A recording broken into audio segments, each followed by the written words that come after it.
Assalamualaikum warahmatullahi wabarakatuh. Kembali lagi di channel YouTube Siaran Horor.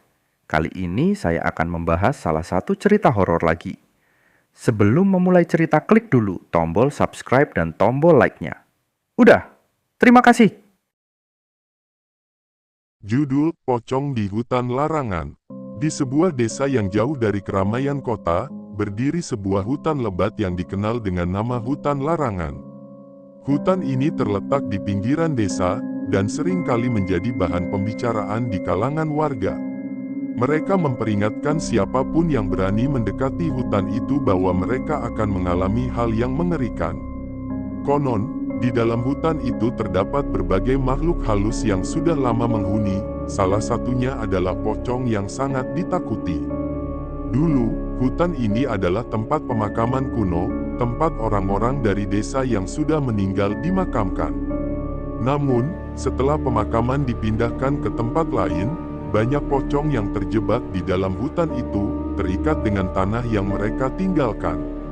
Cerita ini sudah menjadi legenda yang sering diceritakan oleh orang tua di desa kepada anak-anak mereka. Mereka selalu memperingatkan untuk tidak mendekati hutan itu, karena siapapun yang berani masuk, tak akan pernah kembali dengan selamat. Rina, seorang mahasiswa yang baru pindah ke desa tersebut, merasa penasaran dengan cerita-cerita tersebut. Sebagai seorang yang skeptis, ia percaya bahwa semua itu hanyalah mitos belaka. Setiap kali mendengar cerita seram, ia merasa itu semua hanya dibuat-buat untuk menakut-nakuti anak-anak. Suatu malam, setelah mendengar cerita seram dari teman-temannya di desa, Rina merasa ingin membuktikan bahwa hutan itu tidak lebih dari sekadar cerita. Dengan tekad bulat, ia memutuskan untuk pergi ke hutan larangan seorang diri. Dengan membawa senter dan kamera, ia berniat untuk mendokumentasikan pengalamannya di hutan. Ia ingin membuktikan bahwa hutan itu tidak lebih dari sebuah tempat biasa, tidak ada pocong atau hantu yang mengintai.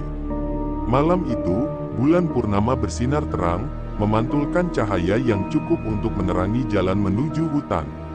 Angin berhembus pelan, dan suara-suara binatang malam terdengar dari jauh. Rina berjalan dengan langkah pasti, tetapi semakin lama, perasaan tidak nyaman semakin menyelimutinya. Di sekitar hutan, pepohonan besar berdiri tegak, seolah menghalangi pandangan ke dalam. Semakin dalam ia melangkah, semakin sepi rasanya. Tidak ada suara binatang, tidak ada angin, hanya keheningan yang mencekam. Setelah berjalan beberapa waktu, Rina mulai merasakan hawa dingin yang tak biasa. Meskipun itu malam yang cukup hangat, udara di hutan terasa sangat dingin, bahkan menusuk kulit. Ia mencoba mengabaikan perasaan itu, tetapi ada sesuatu yang membuat hatinya semakin gelisah. Setiap kali ia menoleh ke belakang, ia merasa ada yang mengawasinya. Namun, ketika ia menoleh, tidak ada apa-apa di belakangnya, hanya kegelapan yang menelan semua pandangannya. Tiba-tiba, langkah kaki yang berat terdengar dari belakang. Langkah itu begitu jelas, seakan ada seseorang yang berjalan mendekat. Rina menoleh dengan cepat, namun tidak ada seorang pun. Hanya kegelapan dan pohon-pohon besar yang bergoyang tertiup angin. Ia mencoba mengabaikan suara itu dan melanjutkan perjalanan. Namun, langkah kaki itu terus terdengar, semakin jelas, semakin dekat. Rina mulai merasa gelisah, keringat dingin mulai bercucuran di pelipisnya. Lalu, dari balik pohon besar, muncul sebuah bayangan putih yang melayang di udara. Rina terpaku, tak bisa bergerak, hanya bisa menatap dengan mata terbuka lebar. Bayangan itu perlahan mendekat, dan semakin dekat, sosok itu semakin jelas. Wajahnya tertutup oleh kain kafan putih, tetapi matanya yang hitam pekat menatap Rina dengan kosong. Suara langkah kaki itu semakin keras, dan tiba-tiba, pocong itu mengangkat kedua tangannya, seolah siap merenggut nyawa Rina. Rina berteriak keras, namun suaranya tenggelam dalam hutan yang mencekam. Ia berbalik dan berlari sekuat tenaga. Setiap kali ia melangkah, pocong itu seolah selalu ada di depannya, menghalangi jalannya. Setiap kali Rina berbelok, pocong itu selalu ada di sudut pandangnya, seolah melayang di udara tanpa menginjak tanah. Ketakutan semakin menguasai dirinya, namun ia terus berlari, berusaha sekuat tenaga untuk menjauh dari sosok itu. Saat Rina hampir kehilangan harapan, ia mendengar suara aneh dari belakangnya. Suara itu datang seperti bisikan dari mulut pocong itu. "Kamu tidak akan pernah bisa keluar dari sini." Suara itu terdengar begitu parau dan menyeramkan. Rina mencoba berlari lebih cepat, tetapi langkah pocong itu semakin mendekat. Tanpa sadar, ia sudah masuk lebih dalam ke hutan, jauh dari jalan yang ia kenali. Ketika ia hampir putus asa, tiba-tiba pocong itu menghilang, dan suasana menjadi sangat sunyi. Rina berhenti berlari dan menoleh ke belakang, tetapi tidak ada apa-apa. Hanya hutan yang gelap dan penuh dengan bayangan pohon-pohon besar. Namun, perasaan tidak nyaman tidak kunjung hilang. Suara langkah kaki itu terus terdengar, semakin dekat, semakin jelas. Rina menoleh lagi, dan kali ini pocong itu sudah berada tepat di depannya, dengan wajah yang tampak lebih jelas dan sangat menakutkan. Matanya yang kosong menatap tajam ke arahnya, seolah-olah menembus langsung ke dalam jiwanya. Dengan napas yang tersengal, Rina berteriak sekeras-kerasnya, namun suaranya terbungkam oleh suara keras dari kain kafan pocong yang berderak. Pocong itu melayang lebih dekat, dan Rina merasakan tubuhnya menjadi kaku, tidak bisa bergerak. Setiap detik terasa begitu lama, dan ia merasa ada kekuatan gelap yang menguasai tubuhnya. Tiba-tiba, pocong itu membuka mulutnya dan mengeluarkan suara seperti gemuruh yang datang dari dalam tanah. "Kamu mengganggu kami," bisiknya dengan suara yang sangat parau dan menakutkan. Tiba-tiba, tanah di sekitar Rina mulai bergetar, dan seakan ada sesuatu yang bergerak di bawah tanah. Rina berusaha berlari, tetapi kaki-kakinya terasa sangat berat, seolah terjebak dalam lumpur yang dalam. Pocong itu semakin mendekat, dan tubuhnya terangkat dari tanah, melayang di atas tanah yang mulai retak. Dengan teriakan terakhir, Rina jatuh ke dalam kegelapan yang tak terduga. Rina terhuyung-huyung jatuh ke tanah. Napasnya tercekat, dan tubuhnya terasa sangat lelah, seolah setiap ototnya tidak mampu lagi bergerak. Dalam keadaan setengah terjaga, ia merasakan dinginnya tanah yang lembab dan basah. Matanya yang mulai terasa berat menatap ke langit, tetapi hanya ada kegelapan yang menyelubungi. Tiba-tiba, dari kejauhan, terdengar suara langkah kaki yang berat, semakin mendekat dan terdengar jelas. Suara itu semakin mendekat ke arahnya, hingga akhirnya, terhenti tepat di samping tubuh Rina. Pocong itu muncul kembali, kali ini lebih dekat, lebih nyata. Rina, yang merasa lelah dan hampir kehilangan harapan, mencoba untuk membuka matanya, namun semua yang terlihat hanyalah bayangan putih yang melayang. Wajah pocong itu, meskipun tertutup kain kafan, tetap tampak mengerikan. Seolah-olah ada sesuatu yang mendorong Rina untuk melihatnya lebih dekat. Mata pocong itu, meski kosong, tampak seperti menembus langsung ke dalam jiwanya. "Kenapa kamu mengganggu tempat ini?" bisik pocong itu, suaranya parau dan menyeramkan. Rina, yang hampir tidak bisa bergerak, hanya bisa menatapnya dengan mata terbelalak. "Kamu datang ke sini, dan sekarang, kamu adalah bagian dari kami." Rina merasa tubuhnya menjadi berat. Setiap gerakan yang dia coba lakukan terasa sia-sia. Semakin ia berusaha bergerak, semakin ia merasa terikat oleh kekuatan yang berasal dari dalam tanah. Pocong itu mengangkat tangannya, dan dari tanah sekitar Rina, muncul tangan-tangan lain yang menjulur keluar, seolah ingin menarik Rina lebih dalam ke dalam kegelapan. Dalam kepanikannya, Rina mengingat kata-kata yang pernah didengarnya dari penduduk desa. Mereka berkata bahwa jika seseorang terjebak dalam kutukan hutan itu, satu-satunya cara untuk melarikan diri adalah dengan memecahkan teka-teki yang diberikan oleh hantu yang menghantui tempat itu. Rina, yang masih tergeletak di tanah, mencoba memikirkan teka-teki apa yang mungkin akan dia hadapi. Tanpa peringatan, pocong itu melayang lebih dekat. Kain kafannya bergerak-gerak seolah tertiup angin meskipun tidak ada angin di sekitar mereka. "Jika kau ingin pergi, kau harus menjawab pertanyaan kami," katanya dengan suara yang terdengar begitu dalam. "Jika kau salah, kau akan menjadi bagian dari kami selamanya." Rina, yang masih bingung dan ketakutan, mencoba untuk mengumpulkan keberaniannya.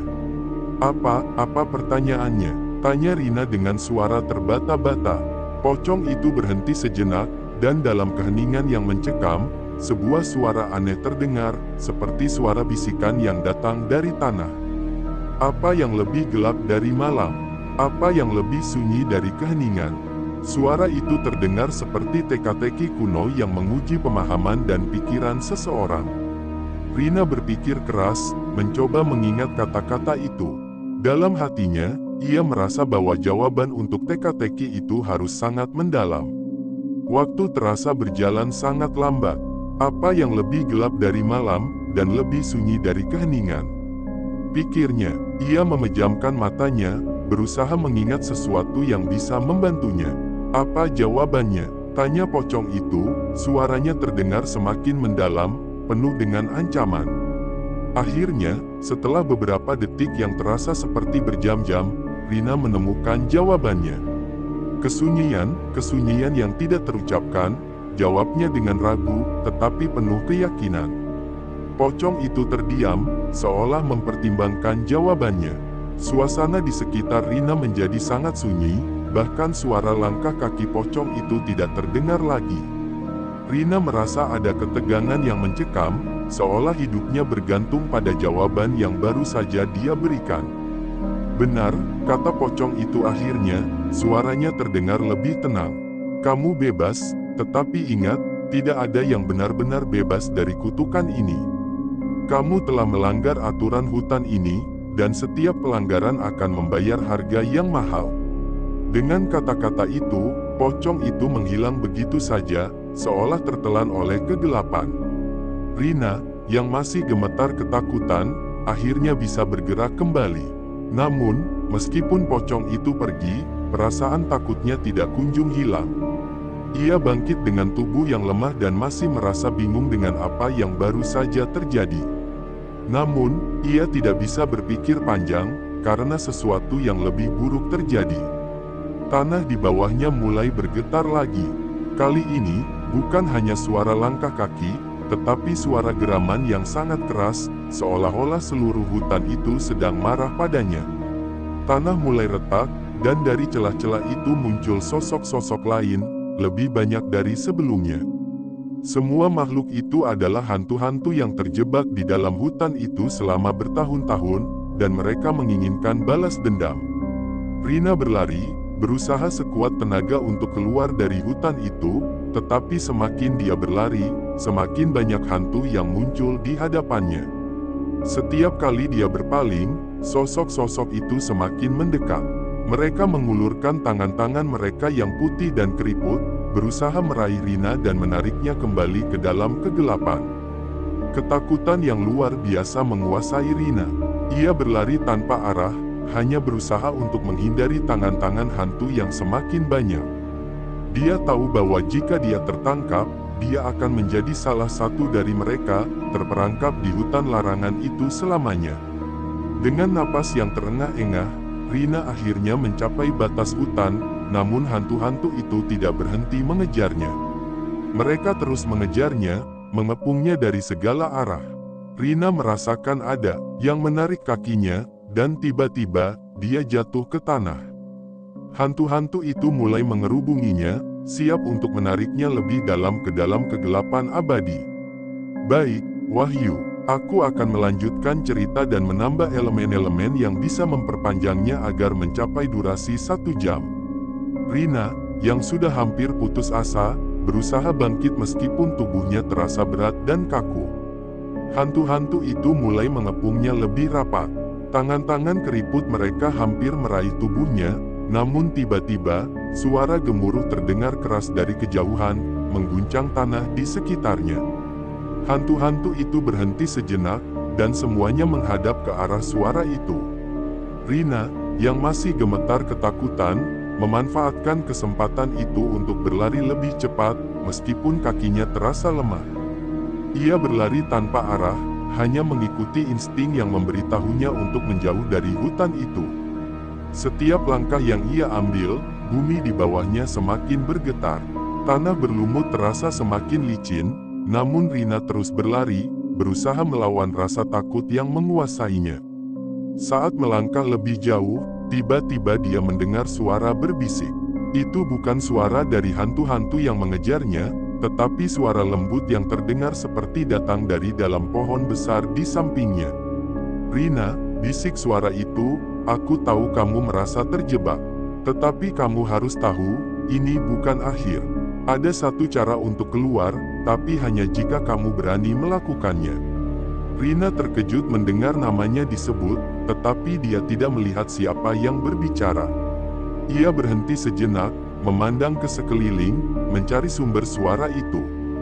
Dari balik pohon besar, tampak bayangan seseorang berdiri. Sosok itu mengenakan jubah hitam dan tampak seperti seorang pendeta atau dukun. "Apa yang harus aku lakukan?" tanya Rina dengan suara penuh kecemasan. Aku tidak tahu harus bagaimana lagi. Mereka terus mengejarku." Sosok itu mendekat, mengangkat tangannya untuk menenangkan Rina. "Ada satu cara untuk mengalahkan mereka," katanya dengan suara lembut namun penuh kekuatan. "Kamu harus menemukan batu merah di dalam gua yang ada di tengah hutan. Batu itu adalah kunci untuk memecahkan kutukan ini. Tetapi hati-hati, gua itu dilindungi oleh makhluk-makhluk yang lebih kuat dan lebih berbahaya dari apa yang sudah kamu temui." Rina merasa kebingungannya semakin dalam. Gua, batu merah, semua ini terdengar sangat mustahil. Namun, ia tidak punya pilihan lain selain mengikuti petunjuk itu. Jika ada kesempatan untuk keluar hidup-hidup, dia harus mencobanya. "Di mana gua itu?" tanya Rina, masih meragukan kata-kata sosok misterius itu. Sosok itu menunjuk ke arah barat, "Ikuti jalan itu, kamu akan menemukan gua tersebut. Tetapi jangan sekali-kali menoleh ke belakang, karena setiap kali kamu menoleh, hantu-hantu itu akan semakin dekat." Rina mengangguk, bertekad untuk mengikuti petunjuk tersebut. Dengan langkah hati-hati, ia mulai berjalan ke arah yang ditunjukkan oleh sosok misterius itu, meskipun ketakutan mulai kembali menguasai dirinya.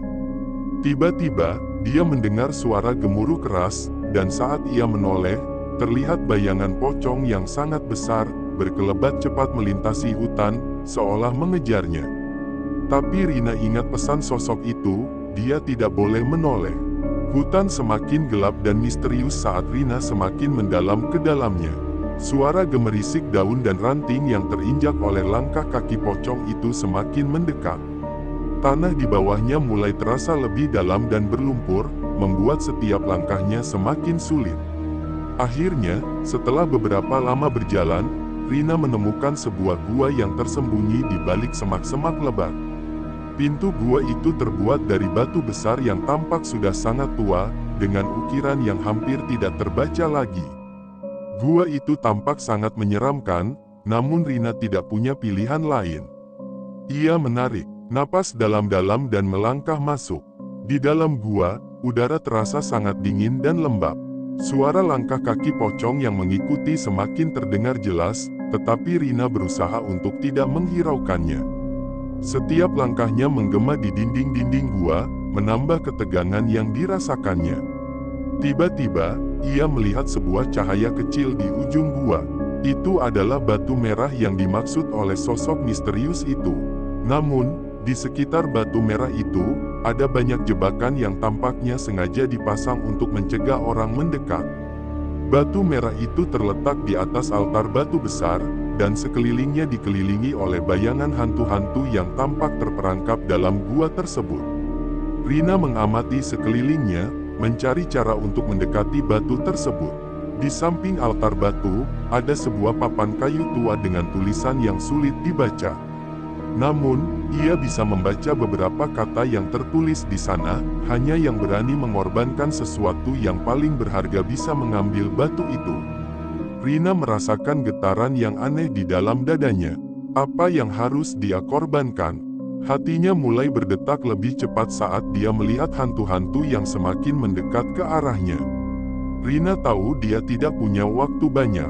Tanpa berpikir panjang, ia mendekati altar batu dan mengambil batu merah itu dengan tangan gemetar. Saat batu itu dipegang, suara keras terdengar, dan seluruh gua bergetar hebat. Batu merah itu mulai memancarkan cahaya yang sangat terang, mengalahkan gelapnya gua.